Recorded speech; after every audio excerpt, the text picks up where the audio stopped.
Not every smile is genuine. And not every tear is wasted. This is the story of a little girl whose sorrow would break a powerful charm. Her name was Adana. And her journey began on a peaceful morning. Daniel and Neka were the perfect match. Their love was deep, not just loud. Every morning, Daniel kissed Neka's forehead before work. Every evening, Neka told stories to Adana under the mango tree. Their 3-year-old daughter was the light of their world, bubbly, smart, then always singing her mother's favorite song. One Friday morning, they packed their bags for a family getaway. Adana danced around the living room with her teddy bear. Neka reminded Daniel not to forget his sunglasses. It was supposed to be a simple weekend trip, to relax, to unwind. But destiny had other plans. The road was smooth, the sky was clear. Adana sang from the back seat. Neka reached back to tickle her daughter. Daniel laughed softly as he drove. They didn't see the trailer coming. The sound was deafening. Metal twisted. Glass shattered. Daniel screamed. Then silence. A deep, terrifying silence. When the dust settled, nothing would ever be the same. Daniel woke up to machines beeping and his arm in a sling. Adana was in the children's ward, bruised but breathing. Neka didn't make it. The doctors said she died instantly. One moment she was singing. The next, she was gone. The village gathered to bury a woman loved by all. Neka's body was laid to rest under the big tree near her childhood home. Adana held her grandmother's hand tightly, whispering, "When is mommy waking up?" No one had the heart to answer. Daniel barely spoke for weeks. He sat alone most nights, staring at the wall. Adana, too young to understand death, would wake up crying, calling for her mother.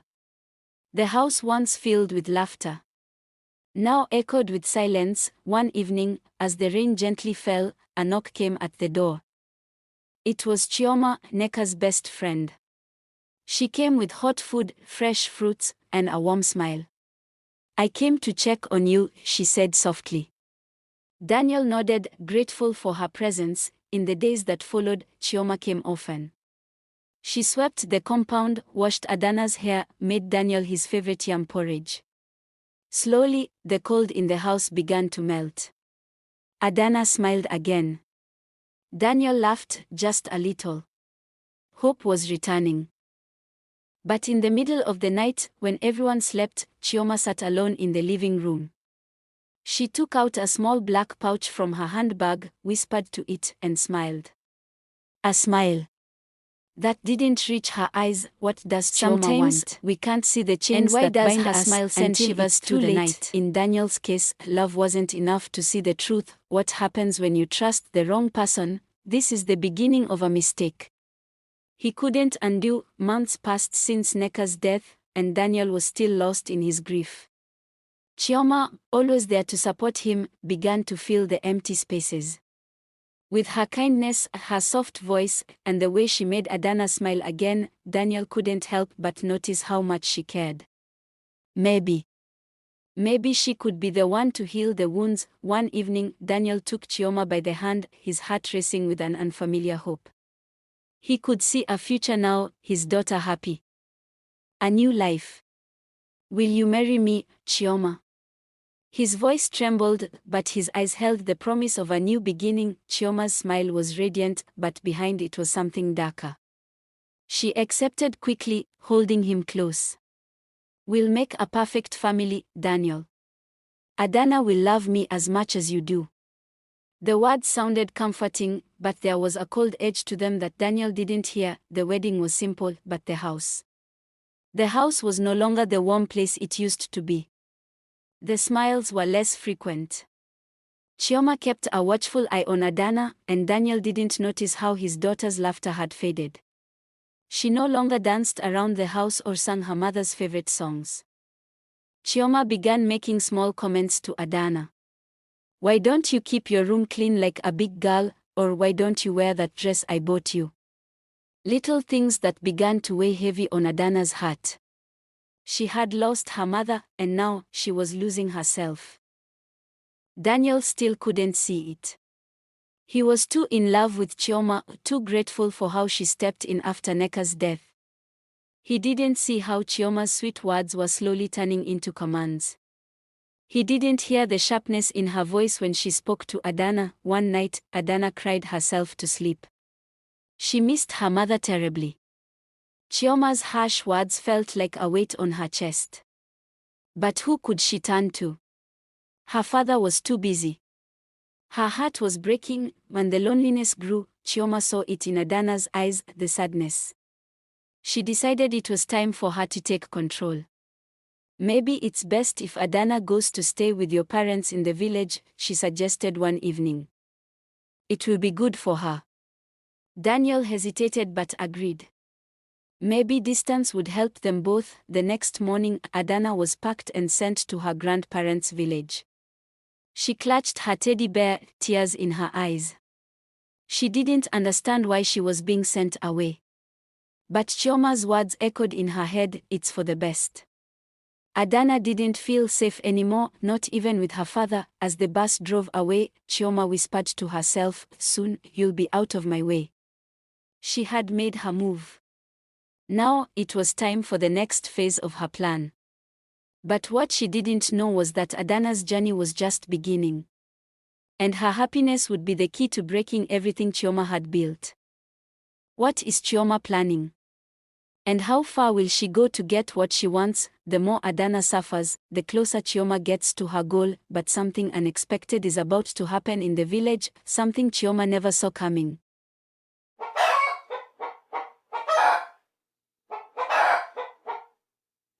They thought sending her away would break her, but the village didn't crush Adana's light, it helped it shine brighter, and destiny was just around the corner. Adana stepped into the village with wide eyes.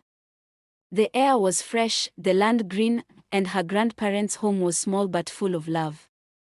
It was nothing like the city, but it felt warm. Safe, her grandmother gave her warm meals, gentle hugs, and quiet prayers every night. Slowly, the sadness began to fade. Adana was still grieving, but she was healing. She started school in the village. Her classmates were surprised by how sharp she was. Adana answered every question with confidence. Her teachers saw her as a star, bright, respectful, and kind. Each morning, Adana woke up early. She swept the compound, helped her grandma with cooking, and fetched water from the stream. The villagers admired her spirit. They began to call her the city girl with a pure heart. One sunny afternoon, while returning from the stream, Adana heard a rustling in the bushes. A voice spoke, I need help with that pot. She turned and saw a young man in simple clothes, but something about his eyes felt royal. She laughed softly, no, thank you. I'm used to this. But the boy didn't leave. He walked with her, asking about her life, her dreams, and why someone so bright looked so sad. She didn't answer everything. But she smiled. What Adana didn't know was that the boy she met was no ordinary villager. He was the prince of the land, Kobina, heir to the kingdom. But he wanted to know her as a person, not a princess chaser. So he kept his identity hidden. Over the next few weeks, Kobina kept visiting. He helped her carry firewood, shared roasted corn with her, and told her stories under the moonlight. A bond was growing, something gentle, something real, back at the royal palace. The elders began to whisper. The prince is always disappearing. Who is he spending time with? The king grew curious. And Obina knew. His secret wouldn't stay hidden for long. One morning, Adana's grandparents called her urgently. You have a guest, her grandmother said. When she stepped outside. It was Obina, but this time, he wasn't in plain clothes. He wore royal beads, his guard standing behind him.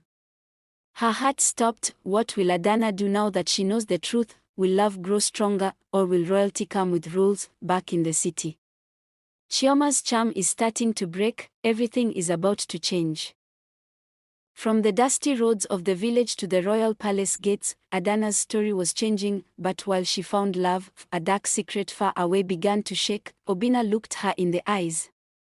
"I am the prince of this land," he said. Adana's knees went weak. She had fallen in love with a stranger, not knowing he wore a crown. He took her to the palace to meet his parents. The queen mother eyed her closely. "A village girl," she whispered. But Adana greeted them with respect, kneeling low. Her grace spoke louder than her background. They began to teach her palace etiquette. How to sit, how to speak, how to greet. It wasn't easy, but Adana was determined. She remembered her mother's voice, "Carry yourself like the queen you are." Some villagers whispered behind her back, "She's not royal." But many others defended her. "She's humble, smart, and strong." The people began to love her, just as Obina already did. Obina didn't wait any longer. He knelt before her in the garden. "Adana, will you be my queen?" Her heart raced. With tears in her eyes, she said yes. The village danced for days. Adana was dressed in gold and coral. Even the queen mother smiled proudly. The girl they once doubted was now the queen of the land. As queen, Adana used her voice to help others, giving food to the poor, supporting girls in school, and protecting the weak. The village called her the queen with a kind heart. Far away, in the city, something strange began to happen. Chioma's husband was pulling away. The charm she once used. It was losing power. And she could feel it. Chioma rushed to the mirror where the charm was hidden. She saw her reflection, and behind it, Adana's smiling face in royal clothes. Her scream echoed through the house. Adana's father sat alone, confused. For the first time in years, he remembered his late wife's voice. Tears rolled down his cheeks. "What have I done to my daughter?" he whispered. As Adana rises in grace, her father begins to wake from the spell. Chioma is desperate, and her secret is about to explode. Will the truth come out before it's too late? They say secrets have legs, and lies don't last forever. Chioma's time is ticking fast, and what she buried is crawling back to the light. The charm that once held Adana's father was now growing weak. His love for Chioma had turned cold. Every time he looked at her, he felt distant. Like waking from a long dream. At night, he began to dream of his late wife. She cried in the dream, reaching out to him. "Protect our daughter," she said, again and again. Chioma noticed the change. The way he spoke to her, the way he avoided her touch. Her heart raced with fear. The charm had limits, and Adana's happiness was breaking it. She was now heavily pregnant.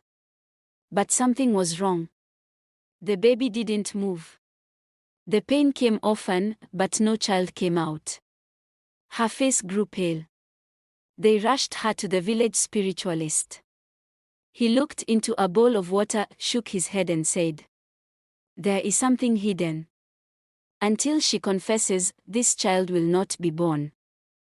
Everything clicked for Adana's father. Her sudden cries, her bruises, the lies. The woman he trusted had destroyed his home. His eyes filled with regret. In her pain, Chioma had flashbacks of the day she tampered with the car, placing oil on the brake line. Her friend had died. But the daughter survived. The labor grew worse. Days passed. The baby still wouldn't come. The midwives cried. "This is not ordinary," they said. She must speak the truth. Adana's father knelt beside her. "Please, Chioma. If there's something you're hiding, speak now. Save your life. Save the baby." But Chioma looked away, biting her lip in silence. Just as the sun began to rise, Chioma opened her eyes wide. She whispered something no one expected. Her husband leaned closer, but before she could finish, her body went still. is broken, but the truth is not fully told. What did Chioma whisper, and will the baby live or die with her secret? She whispered the truth, and the winds of pain finally started to come, but the journey wasn't over. Now, healing had to begin. As Chioma took her last breath, her husband leaned close. She whispered, I caused the crash. I wanted your love. Then, silence. The spiritualist closed his eyes and nodded. Her heart was heavy with secrets. That was why the baby refused to come. Suddenly, the room filled with a soft cry. The baby was born, small but alive. A baby girl. A symbol of truth after sorrow. Adana's father held the newborn in his arms and cried. Not just for the baby, but for the pain he had caused his first daughter. He made up his mind. It was time to find Adana and beg for her forgiveness. With the baby strapped on his back, he traveled to the village palace. Adana heard his voice at the palace gate. She froze. Could it really be him? Her heart beat fast. Slowly, she walked to the door. Her father knelt down before her. My daughter, please forgive me. I failed you. Adana dropped to her knees, hugged him tightly, and wept. Adana took the baby girl as her own. She gave her the name Kizaram. God answered me. Peace returned to the family. The king announced a celebration. The villagers danced for days. The queen who once fetched water was now a mother, a leader, and a healer. And so the story ends with a message: lies may last a while, but truth always wins. Real love is not forced. And those who walk in kindness will always rise. From a girl left in pain to a queen crowned with joy, Adana's journey shows us this: when the charm breaks, the truth heals, broken heart sparkles crown.